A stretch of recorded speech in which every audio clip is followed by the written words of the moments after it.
Good afternoon, guys, and welcome back. Well, good evening, actually, and welcome back to Bald Father Bets. So we got Thursday night football here. We have a matchup of Broncos at the Saints. Return of Sean Payton to New Orleans to face his former team, and Drew Brees will also be there to give a halftime speech and pump up the crowd with his 1, 2, 3, 4 that chant thing. We'll see how that goes because he wants the crowd to do it back to him, and it's a lot of interaction that requires. So I'm not sure if 50,000 plus drunk New Orleans Saints fans are going to be able to stay on key with him. That's honestly, of all things about tonight's game, that's what I'm most interested in seeing, is how that interaction and if he gets it going. But anyway,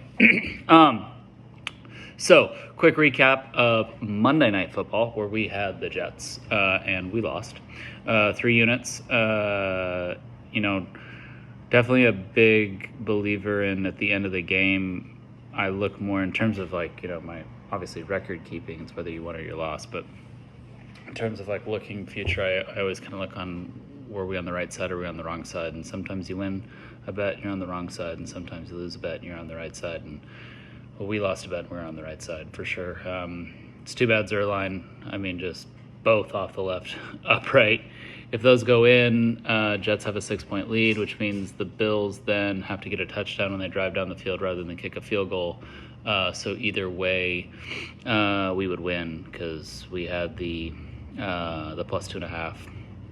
So if they drive down, they score the touchdown, and then they score 7 when the Jets have a 6-point lead, meaning they win by 1. Or if Jets come back and they kick a field goal, they win by 2. And no matter what, we win. But Zerline did not get those kicks, and that's all she wrote about that. So loss for us on Monday Night Football for the Jets for 3 units.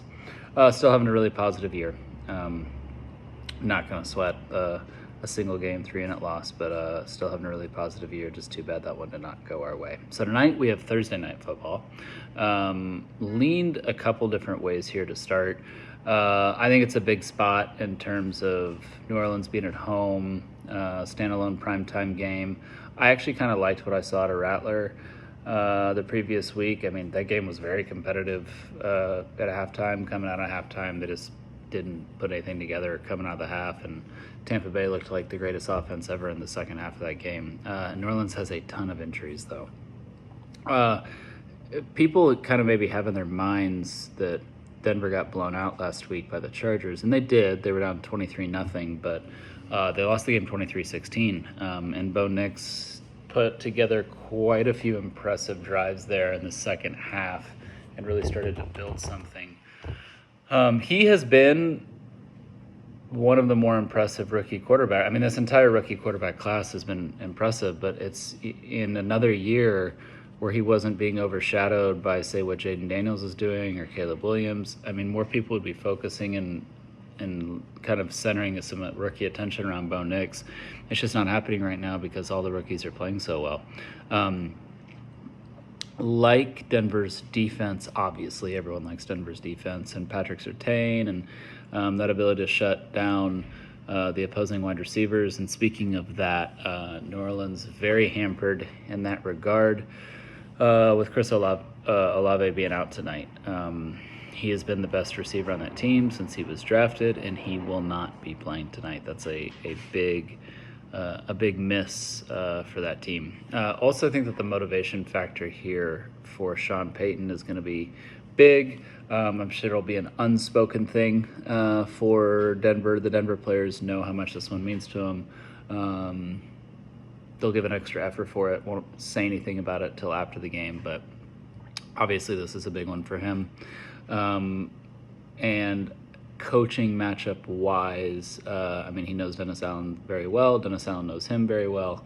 But Sean Payton has kind of put on a head coaching masterclass so far this year. He's not going to win Coach of the Year, but he would be my pick so far for Coach of the Year. So, like I said, went back and forth on this one. Ultimately, we are going to take the Broncos minus the 2.5. and we're going to do that for 2 units. Riding with the Broncos, riding with that extra motivation for Sean Payton. Think that they will get it done, so we're gonna ride with them. Make sure you're checking out our community posts. We've already made a lot of plays for this upcoming week, a lot of plays on Saturday for sure, and then some plays that we have made on Sunday. One thing I want to point out is we did give out the 49ers for 5 units. We are taking that one to 10 units. So just FYI, I did not make a community post on that, but wanted to let you guys know about it now.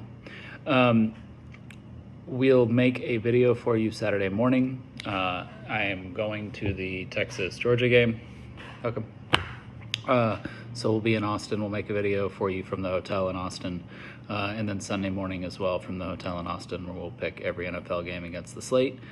We do that every week here at Bald Feather Bets. And like I said, we're having a great year so far. So if you're betting with us, if you're winning with us, guys, please like, share, comment.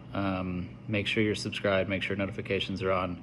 We'll always keep these picks free. Just want to make sure that we grow the channel. But appreciate the support and really enjoy the interaction with you guys, and enjoy Thursday night football. Have a great night.